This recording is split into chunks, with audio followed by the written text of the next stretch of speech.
कहा कि वेद भी उस ब्रह्म के स्वरूप का असली वर्णन करने में मौन ही रहते हैं, यथार्थ निर्देश करने में मौन रहते हैं, मौन हो जाते हैं, नीति नीति कहते हैं।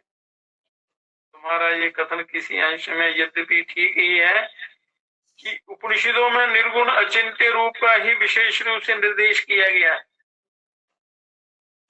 पर ये तो असमर्थता के कारण ही, क्योंकि निर्गुण व्यापक रूप से तो उसका समझना कुछ सरल भी है, पर उसके दिव्य चिदानंदमय सौंदर्य माधुर्य युक्त समुद्र सगुण साकार मंगल विग्रह और अचिंत्यंत कल्याण गुणगान और उनकी मुनि मन हारिणी कथनीय कमनीय रूप माधुरी का ना तो यथार्थता वर्णन ही किया जा सकता है, ना उसे समझाया ही जा सकता है।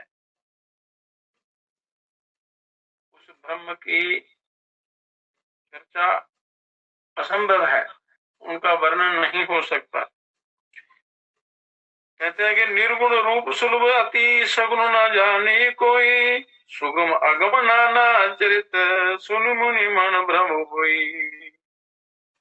ये निर्गुण रूप तो विचार गम्य है और विचार का उत्पादन साधनों से संभव है, पर सगुण स्वरूप तो बिना प्रेम के समझा नहीं जा सकता। ब्रह्म के सगुण स्वरूप को समझने के लिए वो सच्चा प्रेम चाहिए, हृदय में सच्ची लगन, सच्चा समर्पण चाहिए। बिना प्रेम के नहीं समझा जा सकता और प्रेम साधन से उत्पन्न नहीं किया जा सकता। जब आप प्रभु के कृपा पात्र बनते हैं तो प्रेम अपने हृदय से जो है वो प्रकट होता है। उनका चिंतन, उनका अनुभव प्रेम से ही संभव है, प्रभु की कृपा से ही प्रेम संभव है। इसलिए जहाँ तक साधन बल है वहां तक के स्वरूप का निर्देशन कर सगुण स्वरूप का केवल संकेत करते हुए ही उपनिषद मौन हो जाते हैं, क्योंकि वो सगुण के स्वरूप की महिमा का वो भी गुणगान नहीं कर सकते। वेद तो स्वयं श्री भगवान के दर्शन और उनके प्रेम की सदा आकांक्षा करते रहते हैं। वेद भी जिनमें इतना ज्ञान भरा भरा पड़ा हुआ है जिससे सारा सृष्टि का संचालन होता है, वो उन्हीं ब्रह्म के मुख से ये निकले हुए वेद हैं, तो वो वेद भी उनका गुणगान नहीं कर सकते, क्योंकि वो उन्हीं की उपज है। इसलिए तो भोपाल चूड़ामणि मर्यादा पुरुषोत्तम भगवान श्री राघवेंद्र अपने राज्याभिषेक के समय चारों वेद बंदी वेश में प्रभु के स्वरूप का विशद विवेचन करते हुए अंत में कहते हैं,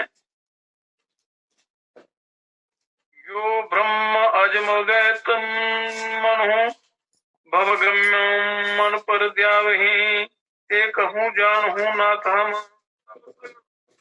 जस नित गावहि। करुणायतन प्रभु सगुणाकार देव ये बर मांगहि, मन वचन कर्म विकार तय तब चरण हम अनुरागी।